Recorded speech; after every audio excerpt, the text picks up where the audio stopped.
Welcome back to Grammar Grade 12. This is Unit 1, Lesson 11, and today we're looking at the words that hold sentences together, conjunctions. A conjunction is a joiner. It links words to words, phrases to phrases, and whole clauses to one another.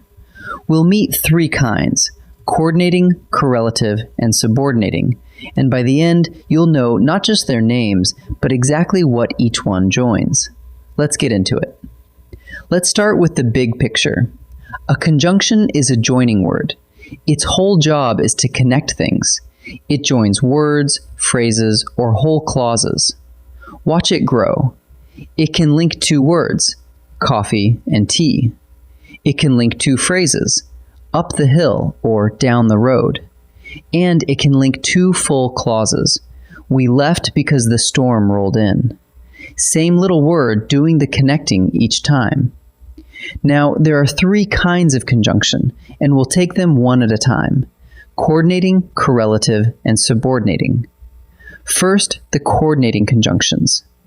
These are the ones you use most, and there are exactly 7 of them. They join elements of equal grammatical rank, 2 nouns, 2 verbs, or 2 whole clauses, as long as the pieces match in importance. You can remember all 7 with the word fanboys: for, and, nor, but, or, yet, so. Listen to one at work. The plan was bold, yet nothing came of it. 2 complete thoughts of equal weight, and yet sits right between them, holding them side by side as equals. Next, the correlative conjunctions. These are the team players. They always come in matched pairs, and both halves must appear.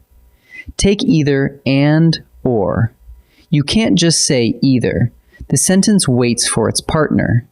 Either the rain stops or the picnic moves indoors. The 2 words work as a single unit.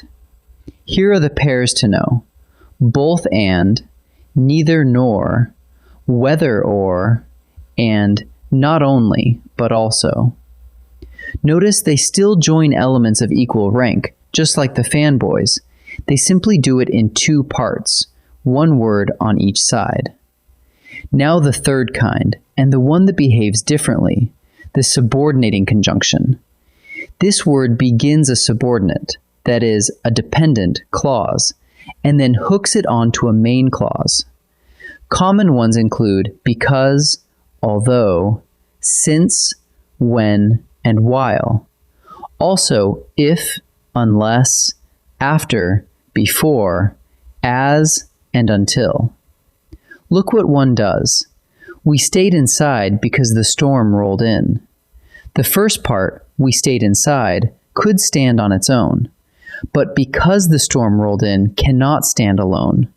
The word because makes it lean on the main clause. That leaning is the whole idea of subordination. Let's put the 3 side by side, because this is the distinction that really matters. Coordinating and correlative conjunctions join equals. Both parts they connect could stand on their own as complete thoughts. Rain fell and the streets flooded. 2 equals joined. A subordinating conjunction is different. It makes one clause depend on another.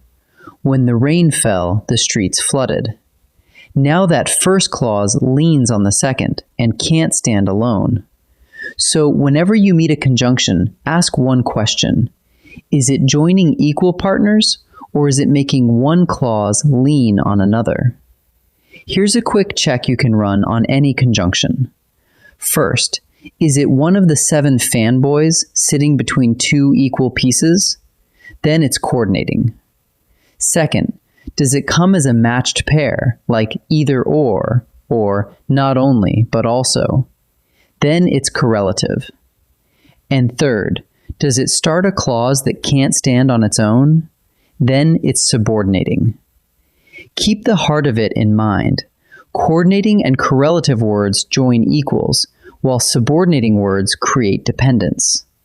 Let's try a few together. In this first set, I'll read a sentence with one conjunction in it. Your job is to name its type: coordinating, correlative, or subordinating. Pause and decide before I reveal each answer. We can hike the ridge, or we can rest by the lake.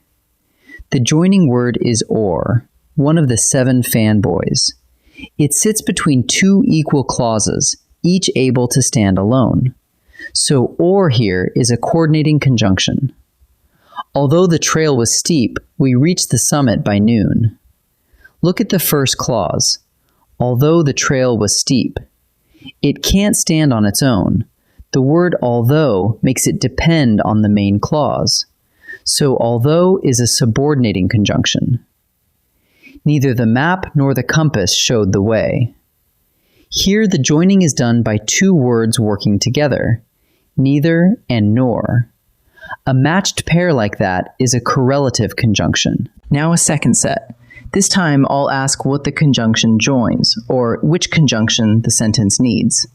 Pause and choose before I reveal the answer. The lantern flickered but never went out. What does but connect here? It joins flickered and went, 2 verbs describing the same lantern. So but is joining 2 verbs of equal rank. After you finish the essay, we can watch the film. Which word belongs in the blank? We need the first clause to lean on the second, to depend on it. Only a subordinating conjunction does that, so after is the right choice. She packed either a raincoat or an umbrella. The blanks come in 2 spots, before each noun. That's the sign of a correlative pair.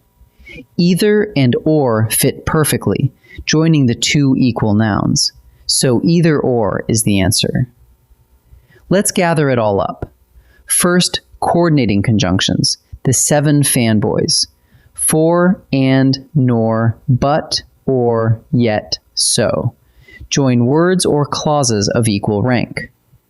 Second, correlative conjunctions come in matched pairs, like both and, either or, and not only, but also. And they join equals in 2 parts. And third, subordinating conjunctions, such as because, although, when, and if. Open a dependent clause and hook it onto a main clause. Equals get joined. Dependent clauses get anchored.